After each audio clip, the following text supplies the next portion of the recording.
महाराष्ट्र में महायुति की सरकार बन गई, सीएम और डिप्टी सीएम की शपथ भी हो गई, लेकिन अभी भी उठापटक का दौर जारी है। महाराष्ट्र में अभी भी सब कुछ शांत नहीं हुआ है। मीडिया रिपोर्ट्स में दावा किया गया है कि डिप्टी सीएम पद की शपथ लेने के बाद एक बार फिर से एकनाथ शिंदे ने गृह मंत्रालय की डिमांड रख दी है। गृह मंत्रालय ही वो विभाग है जिसको लेकर सारी रस्साकशी हुई थी।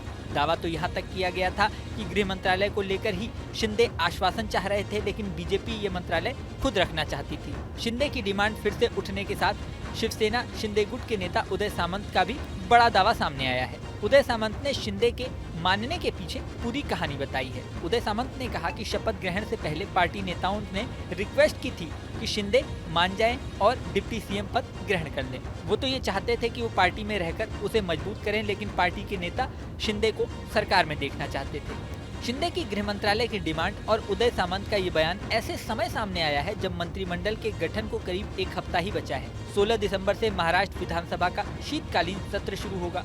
माना जा रहा है कि इससे पहले ही मंत्रिमंडल का गठन हो जाएगा। यहाँ ये बात भी महत्वपूर्ण है कि जब शिंदे ने गृह मंत्रालय की डिमांड की थी, तब ये भी कहा था कि अजीत पवार के पास वित्त मंत्रालय जैसा महत्वपूर्ण विभाग होगा तो शिवसेना के पास भी गृह मंत्रालय होना चाहिए। साथ ही ये भी कहा गया कि जब देवेंद्र फडणवीस डिप्टी सीएम थे तो उनके पास वित्त मंत्रालय था। अब अगर शिंदे डिप्टी सीएम है तो गृह मंत्रालय उनके पास होना चाहिए।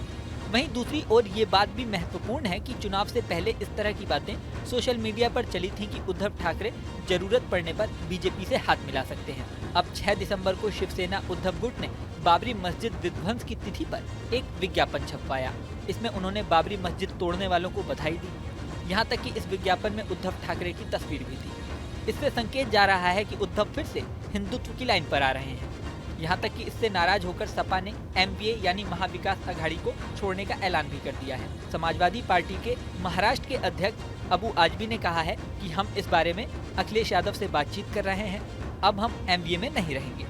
ऐसे समय में अगर मंत्रिमंडल के गठन से पहले महाराष्ट्र में कोई बड़ा उलटफेर होता है और उद्धव ठाकरे बीजेपी की तरफ जाते हैं तो एकनाथ शिंदे और अजीत पवार किसी भी बड़े मंत्रालय के लिए बहुत ज्यादा बार्गेनिंग नहीं करवा पाएंगे। इससे भी ज्यादा महत्वपूर्ण बात यह है कि शिंदे गुट के नेता गुलाबराव पाटिल ने कुछ दिन पहले ही ये भी दावा किया था कि उद्धव गुट के 10 विधायक बीजेपी के संपर्क में हैं। अगर ये दावा सच होता है और उद्धव गुट में टूट होती है और टूटे विधायक बीजेपी से हाथ मिलाते हैं तो भी बीजेपी इसी कंडीशन में आ जाएगी कि वो शिंदे और अजीत पवार के आगे ज्यादा न झुके। अब सबसे बड़ा सवाल ये है कि ये कयास कितने सच साबित होते हैं। यानी साफ है कि अगले 8 दिन महाराष्ट्र की राजनीति में बहुत इंपॉर्टेंट होंगे और कोई भी चौंकाने वाली घटना सामने आ सकती है। और मंत्रिमंडल में किस पार्टी को कितना हिस्सा मिलेगा ये भी अगले 8 दिन में साफ हो जाएगा। इस वीडियो में फिलहाल इतना ही, लेकिन जाने से पहले सबसे जरूरी बात, हमारे चैनल न्यूज नेशन को आपने सब्सक्राइब नहीं किया है तो सब्सक्राइब कर लें। इसी के साथ स्क्रीन पर दिख रहा बेल आइकन प्रेस कर दें जिससे हमारे नए नए वीडियोस की नोटिफिकेशन आपको मिलती रहे। मिलते हैं नेक्स्ट वीडियो में, बने रहें न्यूज नेशन के साथ। न्यूज नेशन अब व्हाट्सएप पर खबरों के ताजा अपडेट के लिए न्यूज नेशन के इस क्यूआर कोड को स्कैन करें।